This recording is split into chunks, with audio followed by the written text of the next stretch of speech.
Hello, we are right now in Halong Bay, Vietnam, and in this video we are going to talk about my experience in Hanoi, my itinerary sa Hanoi. So, let's do everything na lang what I did here in Vietnam. So, I arrived in January 2. I left Cebu in January 1. I had a layover in Hong Kong. And then January 2, I arrived here in Vietnam. Tapos dumating ako mga 10 a.m. Then after that, I booked a Grab, 600 something. I'll put the details on the amount later sa baba or sa blog post ko na lang para andun na lahat makikita nyo yung expensive itinerary and all, links and all. So, this one is just stock. So, yung pagdating ko is nag-book ako ng Grab around 600 pesos na nabayaran ko, charged through my Visa na GCash card para hindi na ako Tapos pagdating ko sa airport pala is doon ako nang withdraw sa sa airport using my GCash card. Then sa ATM nila.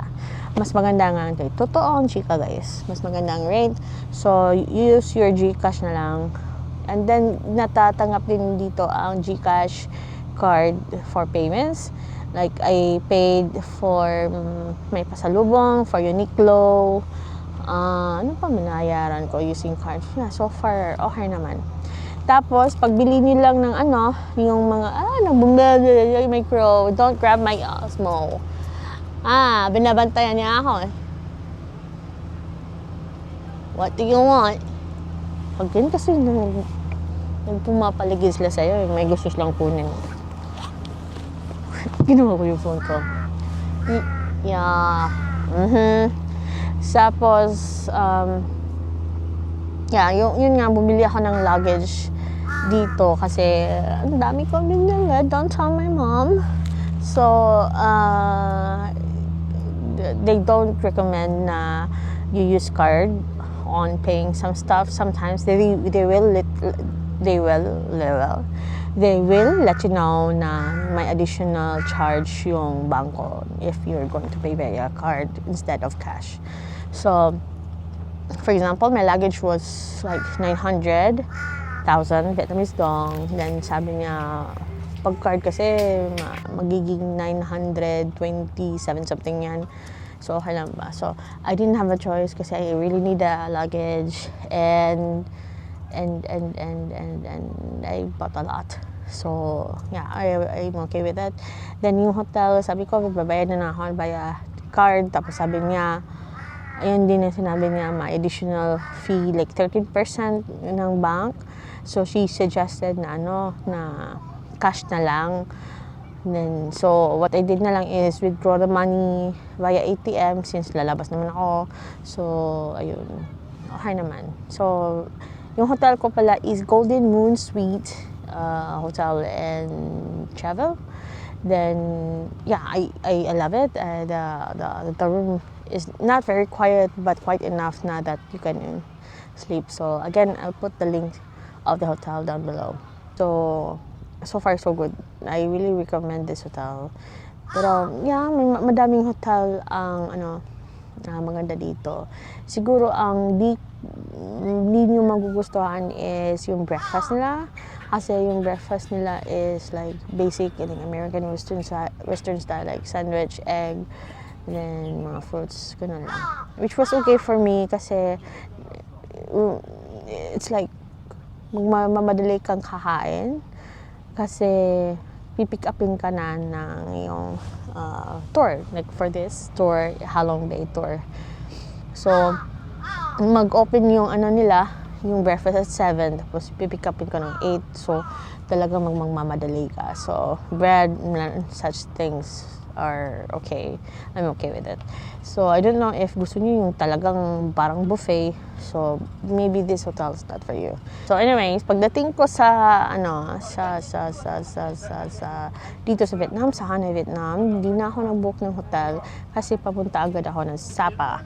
And I left my bag sa sa HK bus lines na ay isang bus service going to Sapa, and yeah, they were okay that I leave my bags at their office. Then I just roam around the city.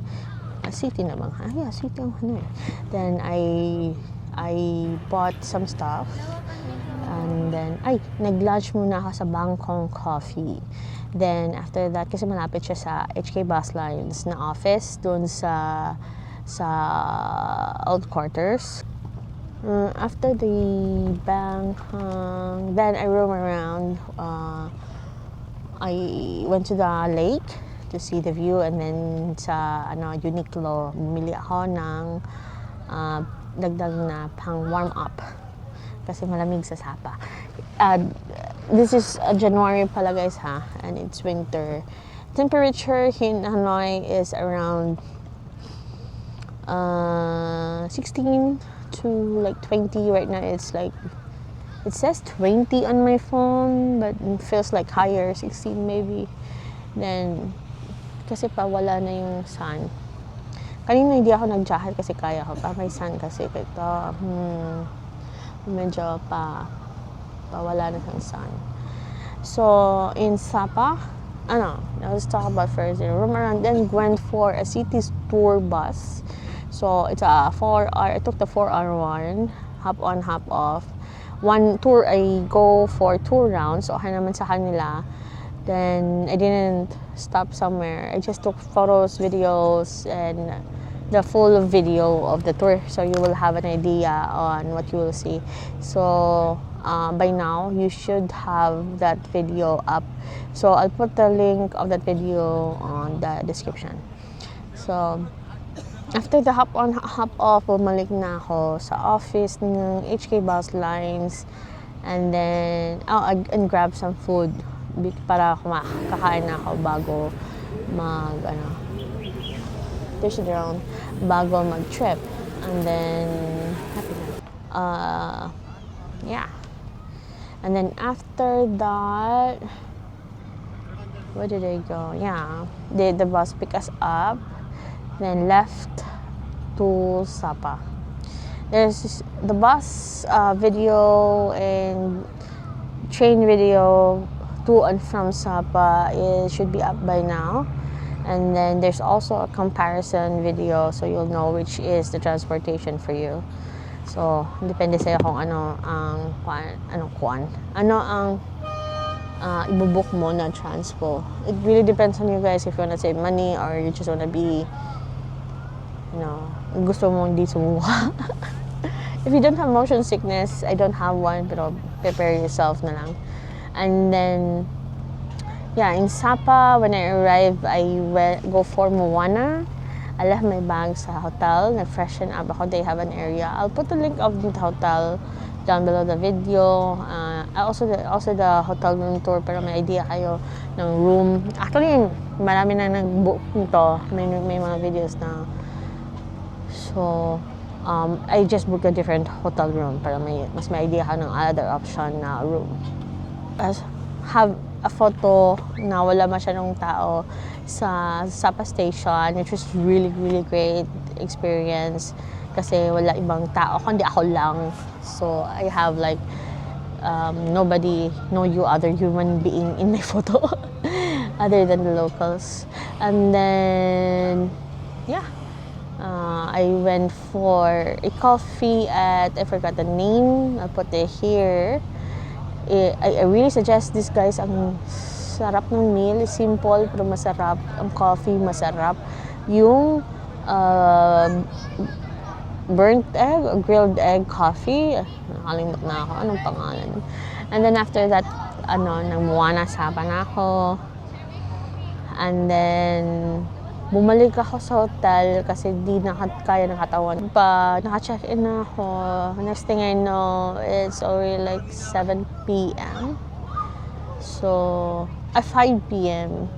And then, naligo ako, lumabas ako, kumain sa family resto. And then, bumalik ako, I was working. Then, I realized I fall asleep again. Then, I woke up, mga 2 a.m. So next day is I prepared to leave. I really regret na 2 days lang ako sa Sapa. I wish I stayed longer. I packed my bags, left my bags sa hotel, and then left for Fansipan at around 11, 10. And then, yes, left Fansipan. My Fansipan video should also be prepared, done by now. So, again, the link will be down below the video. And then, Fansipan, I left for 3 p.m. Then, may pick upin kasi ako ng van ng 5:30 to 5:45. So, kumain ako ng light. Kasi nga, ang road from Sapa to Lao Cai is light food lang.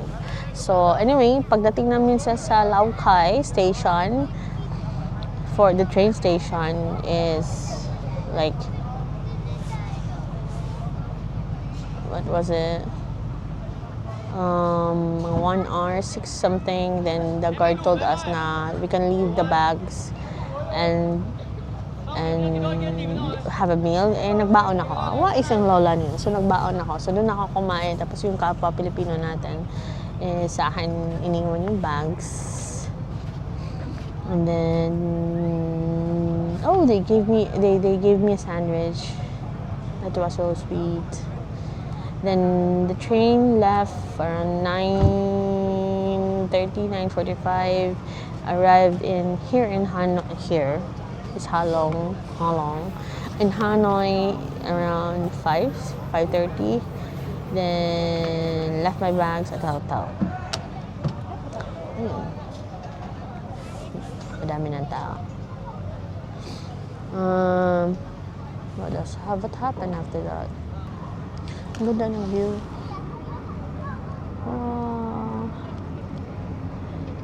See? Got some stuff done. I go shopping. Went back again to Tired City. They gave me a free postcard, so I posted it to my niece kasi birthday niya. And then, Uniqlo again. And then, after Uniqlo, what? I went back to my hotel, freshen up, kasi my cooking class. I highly recommend to do the cooking class. And then the next day was the Ninh Binh tour, and today is the last day, Halong Bay tour. Tomorrow I leave na. So this is not pala the end. So tomorrow,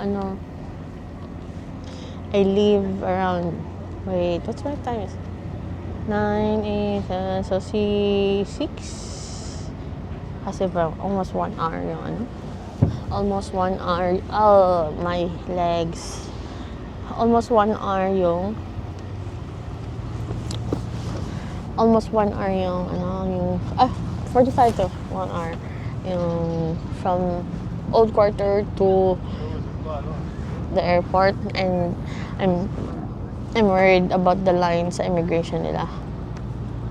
So I should be really early. So tonight, pagdating natin pagdating ko sa Hanoi, I'll see if I can shop more. Kasi gusto ko lang mag-shopping mo. Kasi gusto ko bumili ng ceramic na wala na akong pera. Joke. I'm worried about the luggage kasi I have to go somewhere after this. Anyway, and then what else? Yeah, we'll go shopping. No more tour na. Magpapahinga na ako kasi bukas nga lilipad na ako somewhere. Watch for the next video. And then, yeah, that's pretty much summarize my experience in Hanoi, Vietnam, and Sapa. So, for the details, I'll put the links to the blog post because I'll create a blog post about this. And then I'll put every details that you need to know. Yeah. watch out for the video on tips in traveling in Vietnam. And what's the other video I'm looking for? There's a lot of videos na I was thinking about, so watch out for it na lang. So that's pretty much it, guys. This ends the video, and I hope you enjoyed my videos about Vietnam. Do I recommend Vietnam for first-time travelers, solo travelers? Definitely. It's easy to navigate. You can eat the food, and everything is online. And I'll put everything you need on the description. So I don't know what will be your issue, because I will be giving everything na kasi na-experience ko. So come to Vietnam. And that's pretty much it, guys. Thank you for watching this video, and let me know if you have any questions down in the comment section. I'll try to answer your question kasi may work pa ako. So be kind and understand na minsan hindi ko ma-answer immediately yung questions niya, and I don't have every answer to your question since I'm nobody. I'm just sharing my experience. I'm sharing just everything based on experience. So yeah, that's pretty much it. Thank you, guys. Oh, shout out na pala sa lahat na na-meet ko na mga Filipino and even foreigners. Thank you for subscribing. Nahiya ako. Tapos nanghihingi sila ng YouTube channel ko. Nahiya naman ako. Shout out sa inyo, guys. I'll put your videos, your faces on this video. Hello, hello, hello. Thank you, guys, for everything.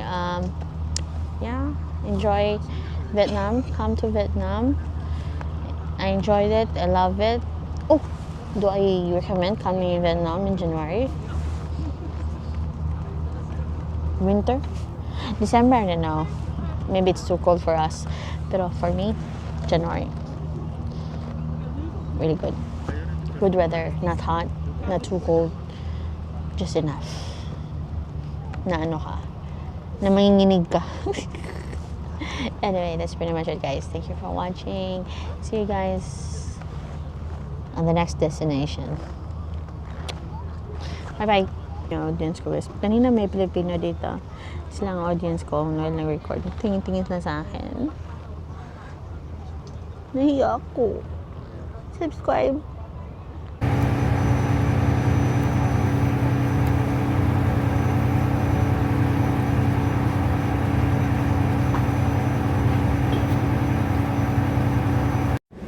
So I'm like 4 kilos over bag. I should have booked like 30.